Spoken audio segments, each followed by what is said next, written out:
We next want to discuss the subject of tolerance. Tolerance defined is the reduction of the effectiveness of a drug after a period of continuous or large dose administration. This is incredibly common today, particularly with the majority of drugs that are being used in this country. Tolerance is really, and it can be common with alcohol, can be common with benzodiazepines, opiates, and almost any other drug that you go to. Reduction of the effectiveness of a drug after a period of continuous or large dose administration.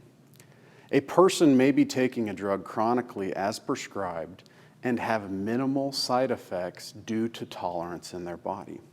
But this is important that tolerance may actually mask impairment, but very rarely does it eliminate it. In fact, some of the observations that are common for drug recognition experts are not subject to tolerance. A good example would be pinpoint pupils. But ultimately, tolerance will be evident based on the individual's performance on standard field sobriety tests. And so again, is tolerance something that's common in your case? Is it probable in your case? Look to the standard field sobriety test performance and the original officer's observations. Some of the most common questions that I get in toxicology are involving what type of testing we do. One of the more common questions I get is, what's the difference between a presumptive test and a confirmation test? And that's sometimes confusing, but if you think about it, it really is what makes your case extra bulletproof, I should say. A presumptive test is commonly called a screen. Now, in a screening test is something that, generally speaking, depending upon how it is performed, it's rapid, it's a low-cost, low-complexity test, very common in almost every hospital in the country. They usually use antibodies to detect not necessarily drugs, but classes of drugs. And so you'll get a positive for opiates or for benzodiazepines or some other type of class of drug.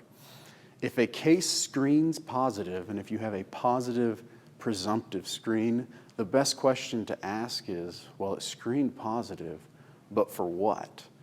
And that's what a confirmation test is. A confirmation test is more specific. It sometimes provides a numeric amount of the specific drug. A good example would be oxazepam positive at 547 nanograms per milliliter. If a case initially screens positive and the confirmation was negative, a great question to ask would be why.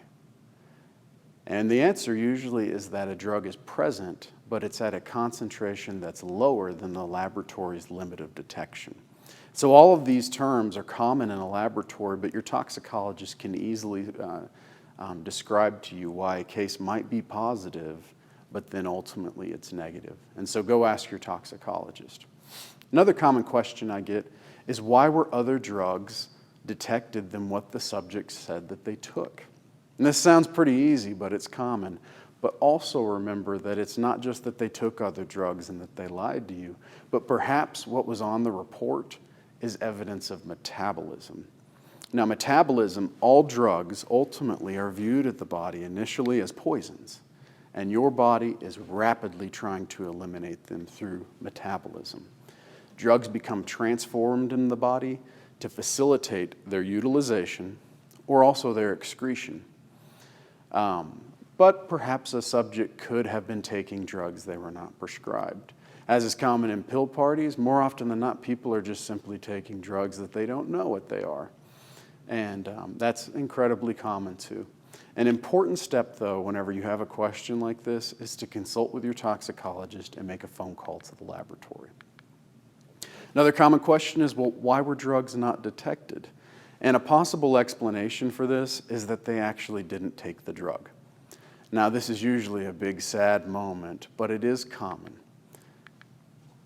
Why else, though? And this is common with DUI cases. You have to always step back and consider when impairment was observed and when blood or urine was taken. A possible explanation for why a case is negative is that the drug ingestion was outside of the detection time frame. This is very, very key whenever you're looking at the most common drug found in forensic laboratories, marijuana. Marijuana is rapidly metabolized in the blood. Marijuana is a drug that is highly lipophilic, and you know where it likes to be? Not in the blood, it likes to be in the brain.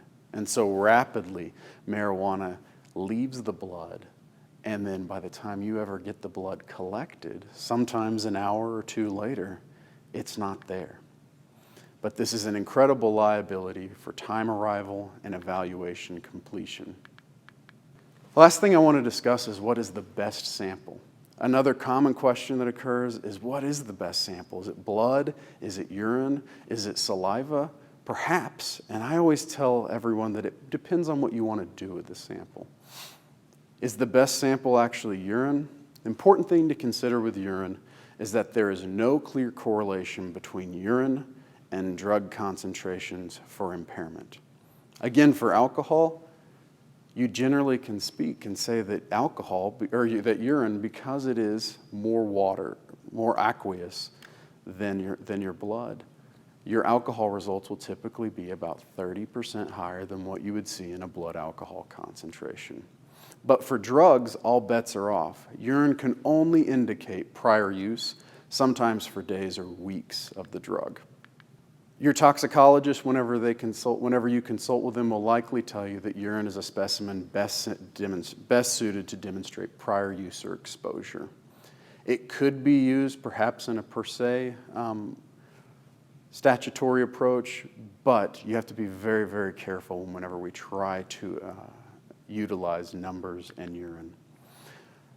Well, if urine isn't perhaps the best sample, is blood the best sample? And this is sometimes a hard pill to swallow, but it's very difficult to draw on the spot a clear correlation between blood drug concentrations and impairment for many, many drugs.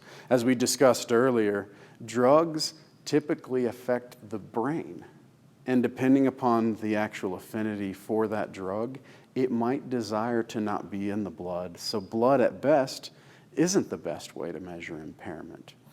Researchers also in this country cannot ethically administer doses of drugs that are typical in drivers in this country. And many drugs have different effects in the acute phase from the latter phase, or the withdrawal phase. And so it's difficult to interpret a concentration of blood versus a concentration of urine, or what it perhaps is in the individual's brain. So as we conclude, a couple of facts that I think are necessary to consider whenever you're talking with your toxicologist and about your lab is that your laboratory cannot test for every drug. Whenever we start looking into the ever-changing drug climate today, there's a pretty high probability that whatever is on the streets right now, your lab is struggling to try to make up. Each laboratory also has its own policy for testing DUI cases.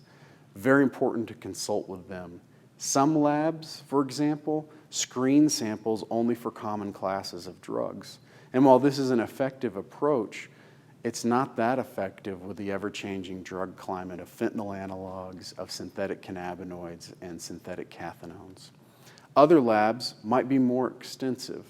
And an important thing to consider, more than likely your state labs are underfunded and have been neglected for decades. And so as we conclude today, if I were to give anyone any advice, you need to get to know your lab and get to know your toxicologist. Some of the best questions that you can go forward and ask them, what do you test for? In fact, why don't you ask them for a list? Get a list of the drugs that they currently test for and get the concentrations at which they can report. Do they have an additional screen is a great question. What about your DRE cases? Are your DRE cases in a lab treated differently than just routine DUI or post-mortem casework? And what are those cutoff concentrations for that? Did you actually see a drug, but it was less than your cutoff concentration? So get to know your lab, get to know your toxicologist, and then bulletproof the front end of your case. Look at the officer observations. Consider the narratives of the DRE. Consider setting up a liaison in the laboratory with your department. See if the lab can supply you with additional information as they bring more drugs online. And lastly, understand the importance of time frame issues. Almost every time I had a telephone call, it was easily explained because of the time frame of impairment to blood draw. Get the sample as quickly as possible, and it'll ensure your best results. Thank you very much.